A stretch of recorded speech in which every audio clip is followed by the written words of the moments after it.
Okay, so according to our flowchart, we should now be heading towards learning outcome 2. And if you look at the description, it says it's examine analytical techniques used to work on all stages of the project and strategies required to overcome the challenges involved in a research project.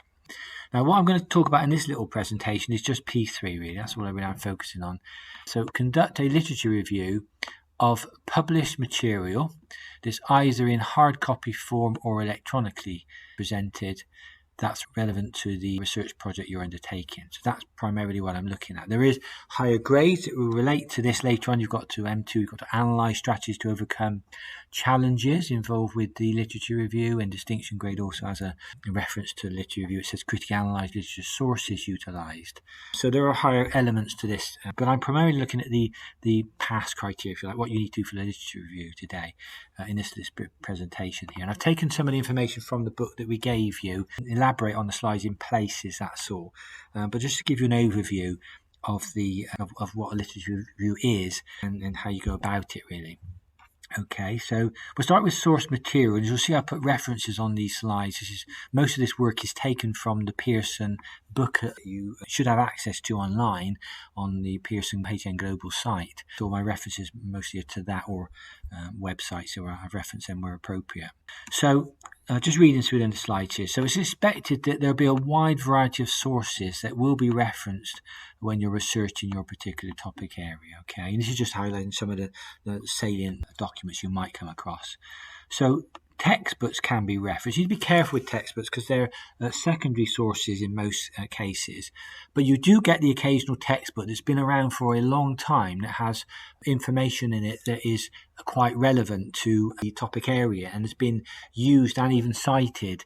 I always talk about educational research because that's really all I know. But in educational research, there is a textbook that's been around for a long time that actually can be cited in some articles because it's considered to be a very, very useful reference source in that particular field. So you sometimes can reference textbooks, but it's not the preferred source to reference because it is primarily secondary sources. But they do provide a good overview of a particular field of study, so you might want to use them to give background information. You come across things like monographs. I've come across one of these in my studies. It was a very, very small document. They're often books on single, often narrow subjects, it says. And this was very narrow. It was just looking at a specific induction test. It was given to technician students back in the 70s, I think that's what it was. It was a very, very short pamphlet, but it was looking at what the test was and what the results were, and that was all it looked at.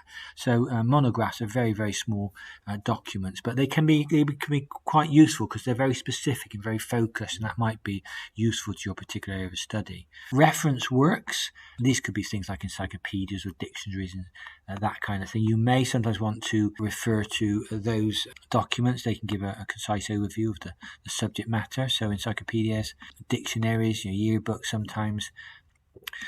I think the main source material for you all, certainly for the students last year, I think that's true to say, will be research papers. They're very detailed articles, as you probably know by now, usually published in journals, and they encompass specific subject areas. Something that's also similar to journals are proceedings of conferences. That can be quite useful. I know when I was doing my studies a few years ago, every year is a big conference in America, and they used to put all their papers online, conference papers, and that was of people that were doing research now, and they were looking at sort of techniques and issues and exploring themes that were current in sort of today's environment, not something from say 5, 10, 15 years ago. So they call them something like cutting edge research, and that was quite interesting because you could see the direction of travel with some of the research studies that were being presented there. So if you look for conference proceedings, a lot of them are online now. You sometimes can get the articles from the conference proceedings, and they can be quite useful. And you can get more general reviews. These are analysis of defined research areas. They can be quite detailed, and they can be more up to date than books. But again, you'd be careful because that can fall into secondary It depends if they're given opinions on what they're reviewing, but there can be reviews of peer-reviewed articles, and they can be considered to be primary sources. So you might want to reference reviews. You also get reviews. I know Alison Wolfe, again back in the educational, she does reviews sometimes of vocational qualifications, for example, and that's not a peer-reviewed journal. But nevertheless, I would have no qualms in referencing Alison Wolfe. She's eminent in the field, and what she says is kind of what goes in a lot of instances. So she does often reviews for the government, and so I would certainly reference her reviews in any documents I was doing, because she's a salient figure and she's got quite a command of the topic area. So reviews can be referenced. Okay, just talk about online research techniques here. Obviously, researching and finding articles, as you probably know already, is a bit of an art, really. And sometimes when you find the articles, you can't access them and so on. But this outlines 3 key approaches to finding sources of references. And the first one they described is subject searches, where you're searching in it for a particular subject like waste disposal or smart farming or leadership or whatever a subject might be. You could search your databases for topic areas. You often, in that case, get quite a large volume of hits as such. But it does allow you to find the sources based on these keywords related to topics, or maybe authors involved with those particular topics. You could also search on cited references. I'm sure some of you are doing that. You're reading an article and it cites a reference, and then you can go and search for that particular reference in the database or in the internet and so on. And that's called sort of backtracking through the references that are given. One of the problems with that is that you're not coming up with new research, so you can't catch any perhaps changes in the research field by looking at what's already been cited. So that's one of the problems with sort of searches on cited references. It doesn't allow identification of more recent research. But you could, as they say in step 3, you could search for citations that are used in databases where perhaps an author that has been cited. So you can use these sort of online databases to search for authors, and maybe you might find something that they're producing now, something that's more newer and perhaps still relevant to your studies. So it mentions a few of these databases here. Google Scholar you obviously know about, but JSTOR is one I think the college has access to. That's a very large database of peer-reviewed journals across lots of disciplines, so in the database. So that search is based on citations of a given source, trying to find newer sources. Let's just consider the literature review itself, what its purpose is and its coverage, because this is quite an art. Literature reviews are really difficult to produce, and I do think this is probably the most difficult aspect of the syllabus as far as you're concerned. That's why we gave it 10 weeks on the flow chart here. It does really want a lot of work. I'm not saying all 10 weeks will be for literature review, you've got other things to do in Learning Outcome too, but it certainly will be quite a time-consuming exercise. A literature review discusses and analyses published information in a particular subject area or context, and sometimes it's defined within a specific time period. It can be time-related. Now, a literature review is more than a summary of the sources. I think one of the things it's easy to fall into the trap of, and I feel I've done this myself in the past, is just summarising what the articles are giving me without what's called synthesising, trying to unpick what's being said. So that's what makes the literature review a bit more difficult, because it's not just a summary. It has an organisational pattern to it, and it combines both the summary and this what's called synthesis, this combining elements together to form possibly a new perspective on the literature that's being presented. So a summary is just really sort of recapping important information from the source, but a synthesis is reorganising it, sometimes reshuffling it to form a different perspective in some ways. So a literature review might provide new interpretations on existing material. It could be that research has been done and findings have been made, and they've drawn conclusions from these findings, but in a particular context. But it might be that looking in through your prism of your focus, you might see relevance in what these results are in your context, a totally different context. So you might give new interpretation to their material, saying, well, it's not only can be applied there, but it could also be applied here as well because of, and then justify why you think that's so. You can also combine new and existing material to form interpretations.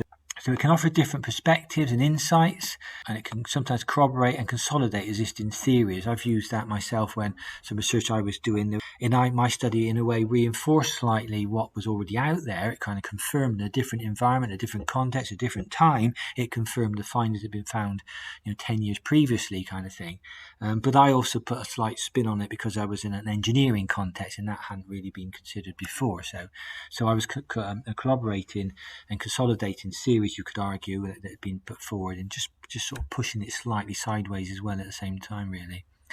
Okay, so a literature review might trace the intellectual progression of the field. If you want to look at historical perspectives to begin with, where the field has emanated from and how we've got to the stage we're at with our research, then it may well include background information, include major debates that have been occurring in the literature you're considering, change and advance over time, and that depends on the sort of situations perhaps that the literature is being applied in or being developed from, and so on. So you can see it's quite a lot to the literature review as to what it can actually do, but it's all about synthesizing the information. You're not just going to say so-and-so said this, end of story. It's so-and-so said this in this context, and so-and-so somebody else said this in this context, and when you compare them, they might be saying the same things, they might be saying totally different things, and you've got to try and make meanings out of the maybe contradiction in the literature that might be occurring. Or you may find that people are saying one thing, but you actually can argue that there's another perspective to bring into play, because you can use literature to generate your own kind of direction as far as the research is concerned. So you kind of got ownership of the literature review, and you can develop it as you want to, but what you must always do is that you're founding your development on solid information, that you can sort of justify why you're saying what you're saying. That's what the literature must always try and do, and that's quite an art sometimes. So overview of the purpose of the literature review. Continue then. So provide foundation knowledge on a discipline, topic or context. So we said we might have the historical background, the major debates, themes, technologies. Maybe some of you looking into technology type research projects, so you might want to highlight the technologies that have been involved in your field of study, looking for changes and advances, the debates, the themes that occur over time. In my area, one of the themes that's occurred over time, of course, would be more computer-based formative assessment, for example. If you go back into the 60s, obviously there wasn't a computer system there. Formative assessment is still with us, because BTEC is still today talking about formative assessment. It's been around since at least the 60s, at least, but it's sometimes in a different context now, and it can be done through computer software and email feedback and so on. So there's all sorts of different ways that things have changed over time, but the underpinning use of formative assessment, for example, is still with us. We still see the benefits of doing that. And you can talk about or consider current research trends and focuses. Again, with high technology and modern technology, you might find that it's rapidly changing.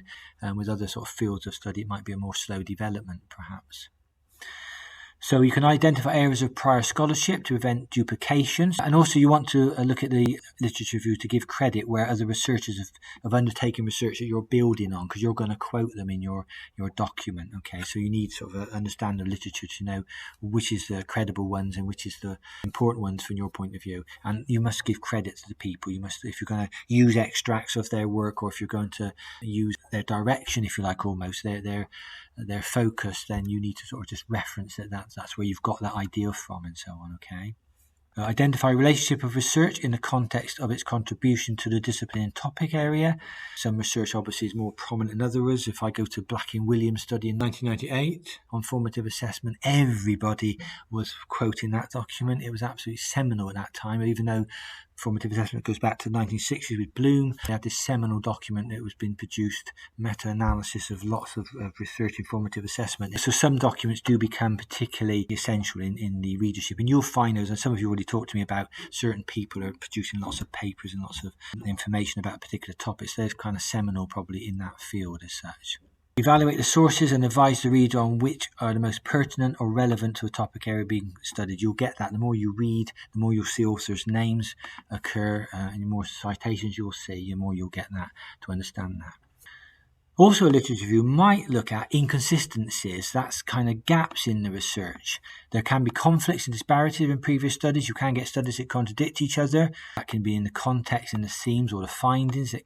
And also questions can be posed in research articles that may want further consideration. You often see a lot of studies will say at the end, this is just a tentative study and further work needs to be carried out in this particular area, and they might give an idea of what the further research should be. You often find that in articles. Sometimes questions are left open or unanswered from research. Okay, so they've not been able to be answered. Literature review can also corroborate and consolidate existing research methodologies, themes and findings. Offer new insights, debates, perspectives on existing research, and identify the need for additional research. It says sometimes that they'll end up with saying what the additional research needs to be.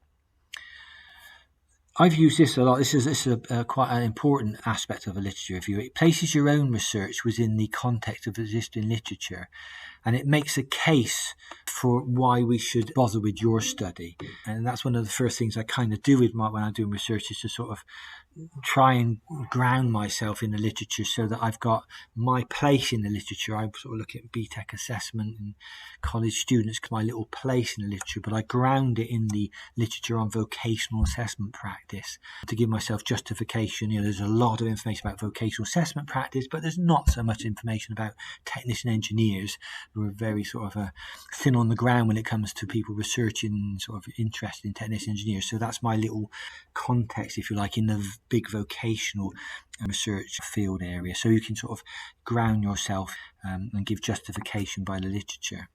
I found this little model here. This is from a website. It links on the next page, which I thought was quite a nice breakdown of what a literature review is.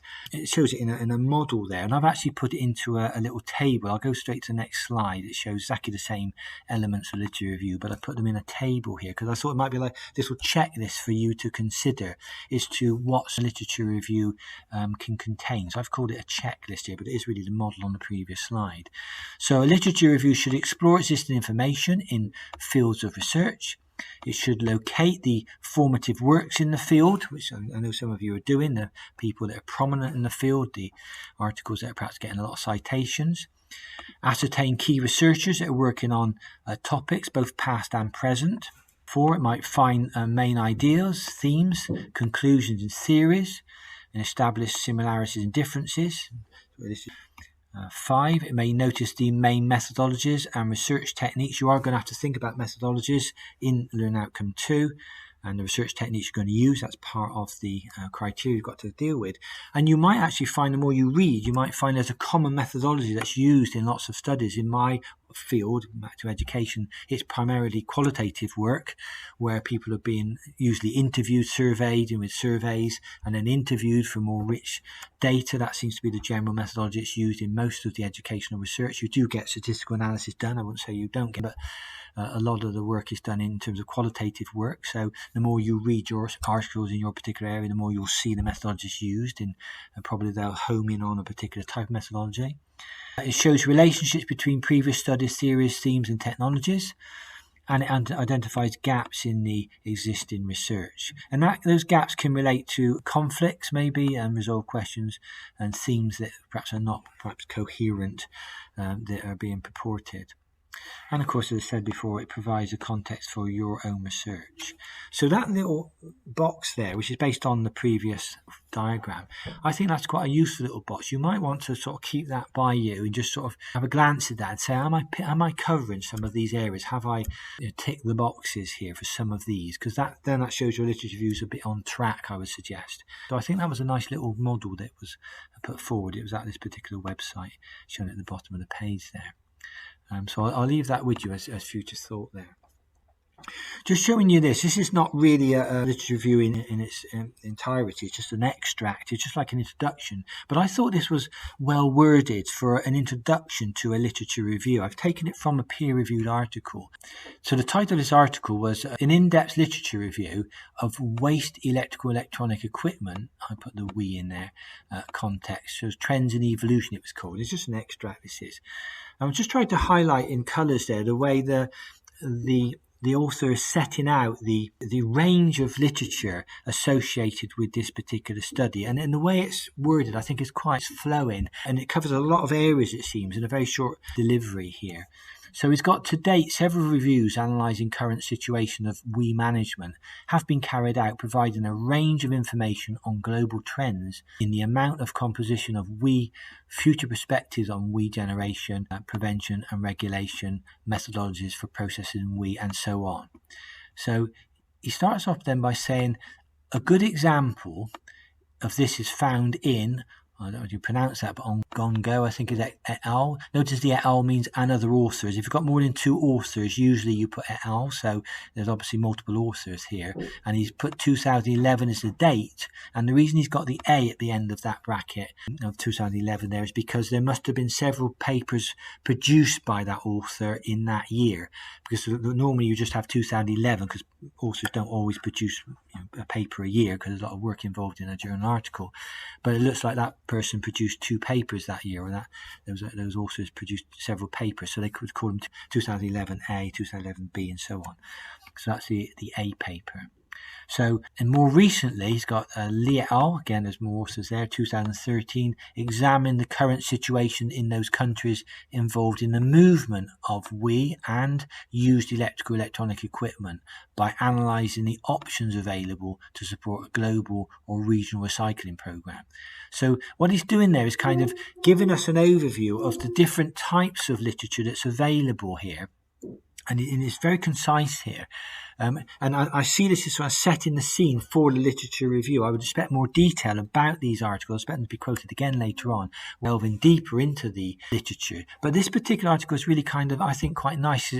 Its section is pulling it together, all the literature available that he's going to consider. Then he goes on, other more specific views are focused on toxic substances present in e-waste. For example, we've got an example here, Kiddy et al. 2013 analysed the environmental potential and human health impacts together with management strategies currently being used in certain countries. Then he changes the tack again. We've got now Seidenova and Brenstrom, 2011. They summarised the existing knowledge on the chemical hazards associated with recycling and other end-of-life options for treatment of WE. And he goes on again. He's got some more articles here. I can run out of colours, so many articles he's got. Then Chai and Zhang, 2008, analysed the state-of-the-art in the recovery of precious metals from e-waste. And then Villipua and Carlson, 2008, discussed recent developments in the mechanical recycling of their plastics. Quite concisely outlining a range of different articles and a range of different topic areas, all under the WE heading, that I would assume later on now would be considered in the actual literature review. So I just thought that was an interesting introduction to the literature review that's being used there. And it gives you an idea of how the author there cited the articles with these references. That was the actual document that was used here. And it was a peer-reviewed journal in this particular case. I won't labour this because I'm waffling on a lot here, but I just pick out some of the salient phrases are used in a literature review. I just listed these just as I was going through some literature sometime. The way things are sort of stated in literature review. Things like, as highlighted by Smith and Jones 2016, it's often the case that's a kind of a classical way that you would justify a statement by stating in that form as Smith et al. 2000 pointed out, for example. This is one we used when I was doing a joint article, Carter and Bathmaker found in their research at a small FE college, for example. It's just a way sometimes you see the literature review, sort of the terminology used in the literature review here. Chapman's 5-stage model takes into account da-di-da-di-da from a psychological approach, in line with Bernard's 1976 explanation. There have been long-standing concerns highlighted by researchers over several decades, more, and as cited different authors there that are highlighting these concerns and so on. Just give you a little flavour as to the way sometimes things are worded in literature reviews. I'm going to skip these sections. There's some sections there. I'll put these into the video, but I'm going to skip them now because I think it's too much to do. I'm going to go on to this. It's called the CRAP test, which is not a very PC way of describing this. This is to do with once you've found literature, see how relevant it is to your work and see how valid it is. It's called the CRAP test. So C is the currency of the literature, the R is the relevance of the literature, A is the authority of the literature, another A is the accuracy, and then P is the purpose. And it's quite a useful little model, this. every article you get, you can kind of just sort of run through this little crap test and see how it holds up when you consider it from this perspective. So I'm just going to outline these very briefly. And again, it might be something that you might want to have by your side when you have articles and you're using them in your literature review to say, well, how justified am I in using these in my literature review? So let's just very briefly go through what they're highlighting here. So this is for the crap test. So they call C for currency. Is the information current? So one of the first things they're suggesting is when you find your article is to determine when the information was published or posted. And has it been revised? You do sometimes find authors will revise information. If they've done a study, sometimes even 10 years later, they will go back to a study sometimes and they will re-engage with that study and see what the progression is. So you sometimes can find that studies are updated. So something to look out for. And does your topic require current information, or will older sources suffice? But it might be with your particular field that you want up-to-date sources in your literature review. Let's have a look at relevance. Relevance, is the information relevant to you? So does the information relate to your topic or answer your questions that you're proposing, your research questions? Who's the intended audience? Because obviously papers are written for different audiences sometimes. Is the information at the appropriate level? So is it too elementary or too advanced for your needs? And have you looked at a variety of sources before deciding on using this particular source in your literature review? And would you feel comfortable citing this source in your research paper, in your literature review, for example? So that's the relevance in the CRAP test. What about the authority? A is for authority. So what's the source of the information? So try and find out who's the author and who published it. Also, it's sometimes interesting to know who sponsored it, because you do get conflicts of interest occur. I used a study a few years ago which Pearson sponsored a study into progression of BTEC students to universities, I think it was, and on to graduation. And it gave a rosy picture of the fact that students studied BTECs and then went to university and then progressed into industry, which was nice to hear. But again, you've got to thoroughly look at the research article, and the methodology they used is to sort of think, well, Pearson's are sponsoring this. The outcomes of this are very glowing for Pearson. Is there any kind of influence, or has the article kind of not considered aspects that perhaps might show BTEC in a negative light, which it didn't appear to do? So those are the kind of things you get from sort of reading the sort of authority of the article, as who published it, who might have sponsored it, for example. And also the author's credentials on organisational affiliations. Then you'll probably find people in your field that are quite eminent, and so with what they write, you tendency to be quite happy to refer to.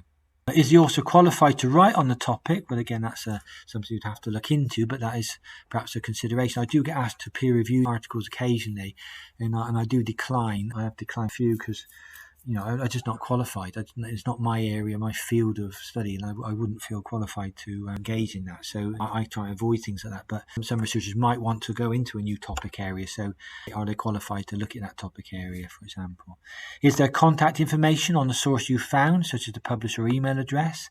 And again, that can give you some idea of the authority involved in your particular article. So authority, can you use it in your literature review? Has it got the authority? Another A is for accuracy. So where does the information come from? And has the information been reviewed or refereed? If you're looking at peer-reviewed articles, then you would assume that the information has been reviewed. Though I have slight reservation. I peer-reviewed an article last year, and it was all statistical information. And I said to the editor, I'm not qualified to review the statistical information. I'd never dealt with this kind of thing. But I know that there's about 4 people reviewing the paper. But it did make me think, people might be reviewing something and they're really not perhaps qualified to do it. Because I certainly couldn't, I made that clear, I couldn't comment on statistical analysis, whether that was right or wrong. I could only comment on the overall perspective of the paper. Quite an art is peer reviewing, whether the people that review it are actually qualified to review it, you'd hope they would be. But nevertheless, in theory, when something is reviewed, you would assume that it's by people that are eminent in that field, and so you would think the accuracy was reasonable, certainly. And is the information supported by evidence? Does the language or the tone seem unbiased and free from emotion? discussion. Again, the way it's written, you've got to make sure that people are not writing it, and you must make sure you write your literature review, that your opinion is not to be in the literature review. You can justify a standpoint from citing other people, but you need to make sure that you're not giving your opinion on the literature review unless you've got some justification to do that. You've got your own research that you could back up your opinion with. You must be sort of, it says there, free of unbiased and free of emotion, as it terms there. People can get quite emotive in research, I must say. If you spend a lot of time into something, you do get a bit emotive by it, really. So it can happen, that. And can you verify information from other sources? Again, that can sometimes be useful. You have other sources that will confirm, or a similar source that might confirm it, or in some instances you can have personal knowledge that say, yes, that kind of ring bells with me. I think that's reasonably true. And something else to look out for, in peer-reviewed journals, you shouldn't see spelling mistakes, you shouldn't see grammatical errors or typographical errors. They shouldn't be there, and that suggests that it's been very thoroughly read. So if you've got an article that has got a lot of spelling mistakes in it, that doesn't sound good. And you do occasionally see that, but I'd sort of be careful with those kind of articles. They may not be peer reviewed. It shouldn't get to the stage where it can be published with lots of grammatical errors in it. And finally, the P is for the purpose. So why does the information source exist? So what's the purpose of the information? Is it to inform? Is it to teach, to sell, to entertain, or persuade? Is the information fact, opinion, or propaganda? And do the author sponsors make their intentions or purpose clear? And does the point of view appear objective and impartial? Are there political, ideological, cultural, religious, institutional, bias, and so on? So again, it's all part of the art of trying to understand what the articles are for and what their main purpose are. It's something to be aware of. What is the main purpose of this? If you're obtaining literature from peer-reviewed journals, then the purpose is purely research, to advance the field of research. But of course, it can be for other reasons. So you need to be aware of that. It can all flavour what's produced in the literature. What might be a starting point for you in this particular point in time is to have a look at what's on our system. Look at examples of last students' year's work, because they've kindly allowed me to put up their literature reviews. So I put 4 on our Teams channel. Put up the literature review relating to smart farming. There's a literature review relating to what to do with disposal of wind turbine blades, which I found quite interesting. There's a literature review related to manufacturing. And I think looking at the workforce required for the 4th Industrial Revolution.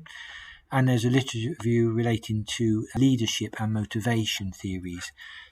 All of them really quite interesting to read, but they would give you a little flavour as to what the students did, the sort of the scope of the number of articles they've used to answer a question I was asked earlier. And it might give you a sort of starting point to see the sort of level at which they were pitched.